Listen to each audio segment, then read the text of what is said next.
Okay, I'm going to do a little recap of my latest dyno session. I know a lot of people were hoping I was going to have the new intake on, but unfortunately that didn't happen. This thing was running pretty terrible, and I really thought it'd be best to get a good baseline tune before I made any big changes.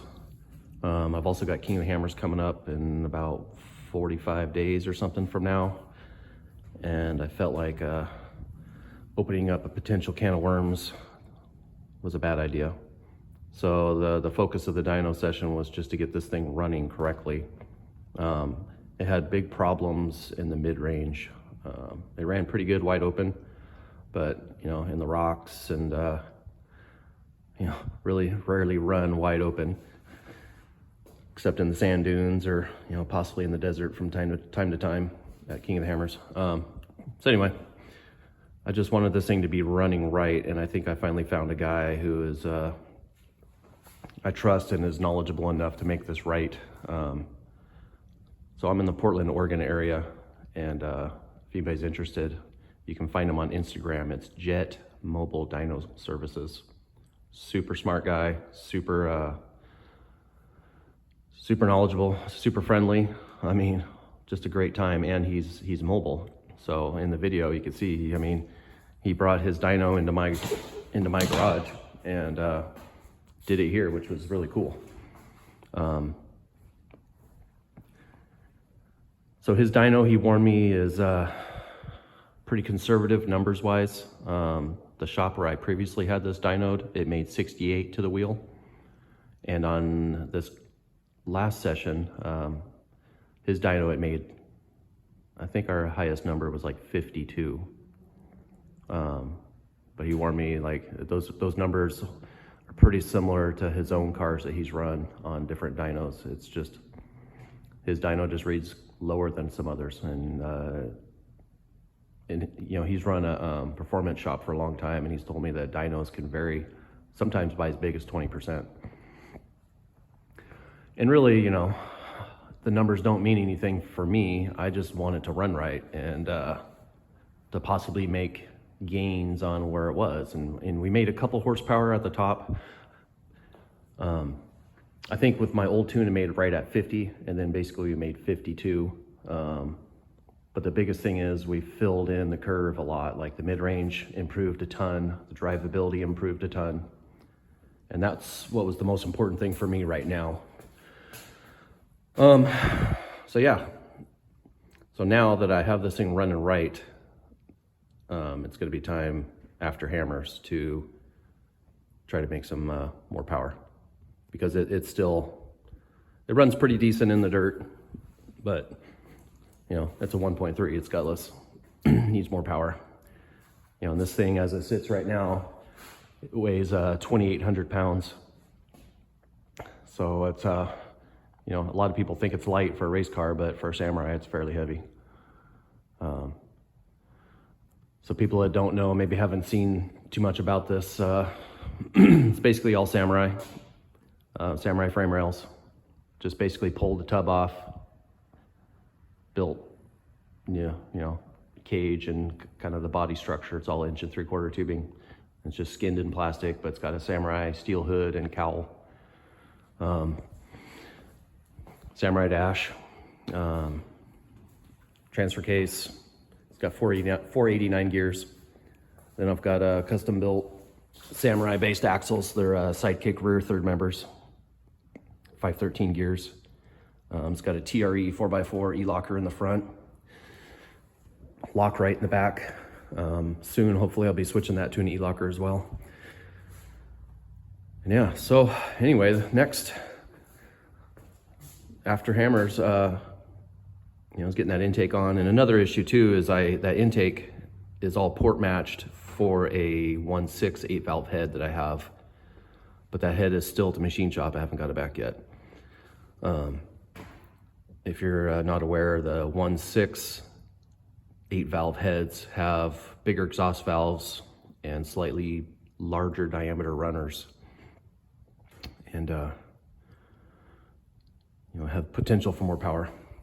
But the biggest thing is, Ryan the owner of the Jet Mobile Dyno services.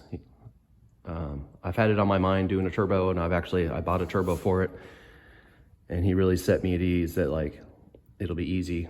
He can get it going and tuned right. So that's gonna be a big project. So I'm gonna do everything all at the same time: the intake, the bigger head, and the turbo. I have a KOH I turbo. I've got another 1.3 core head here I was using for measurements. Working on drawing up all the flanges. So that's obviously the head flange. And then I'm using the Volkswagen style KOH I turbo. So that guy there is the exhaust, like the downpipe. And then that's the inlet to the turbo. So I'm gonna get this stuff cut out of some like 1/2-inch stainless and just build like a simple log style manifold. So I really don't have the room for any elaborate long tube or header style. The turbo is going to sit basically right here, and the power steering pump and everything. There's just not a lot of space. And plus, for strength, bouncing around, I think a log style would hold up better.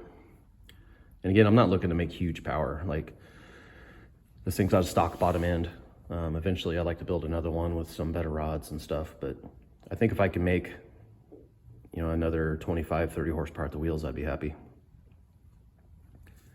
This thing's all Suzuki drivetrain, so I can't make too much power, just start breaking things.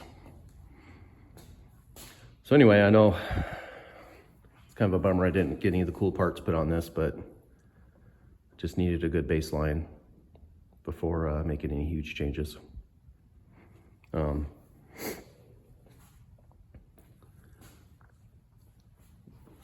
yeah, it's people aren't sure if they haven't seen my other videos, it's a Holley Sniper throttle body style injection setup. This is the 2GC small bore sized unit. It's the closest thing to fitting on a Samurai manifold. It takes quite a bit of modification, but it will fit. And then I'm running the Holley ignition system too. There's a little bit of work to get this to work on this thing. Basically have to pull all the guts out of the distributor except the pickup. And the Suzuki pickup actually worked just fine to fire their system. And if anybody has questions, you can reach out to me. I think it was definitely worth it because now it's got the timing control is all done through the ECU. Rev limiter is all set through there, and it just made it a really pretty slick system. I mean, all the tuning we did, we literally never had to touch the engine with any tools. Once everything is dialed in with getting the phasing of the rotor and the hard timing adjustments set, then everything else is done in the computer, which is pretty cool. So hopefully before summertime, because in the summer I take this thing out in the sand dunes a lot, I'm going to get this turbo on here and get it re-dynoed and hopefully make some good numbers, make some power for spinning these guys out in the sand. So thanks for watching. Again, it made 52 horsepower this time. The baseline was 50. He's going to email me the graphs, so I'll post those up too when I get them. But it made a huge difference in the drivability. And again, like if you're in the Portland, Oregon area, I highly recommend him. Super nice guy, really knowledgeable. I've had this thing tuned by one shop where they did a complete tune, and then I had two other people kind of spend a little bit of time on it trying to fix it up, and it was just a mess. So I finally feel happy with how this thing runs. So now it's time to improve on it. So anyway, first week of February, if you guys are into it, Ultra 4 Racing usually has pretty good live feed, so keep your eye out for this thing. Hopefully shooting for a finish this year.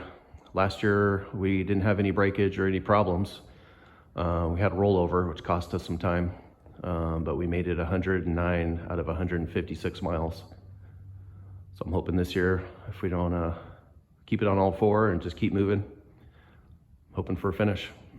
Made a lot of improvements since last year. Added a front sway bar, which I didn't have last year. This thing, the handling was kind of crappy. So I added a front sway bar. I've done quite a bit more shock tuning. I've got the E-locker in the front now. What else? I think that's about it, other than it now running correct. So I'm hoping to, with the sway bar, pick up some speed in the desert. You know, the faster you go in the desert, the more time you have for the rocks. But really, we took it pretty easy last year because the previous year, my first year, we only made it like 2 or 3 miles. The transfer case broke, so I was really bummed. And last year, my goal was just to take it easy and make it as far as we could make it.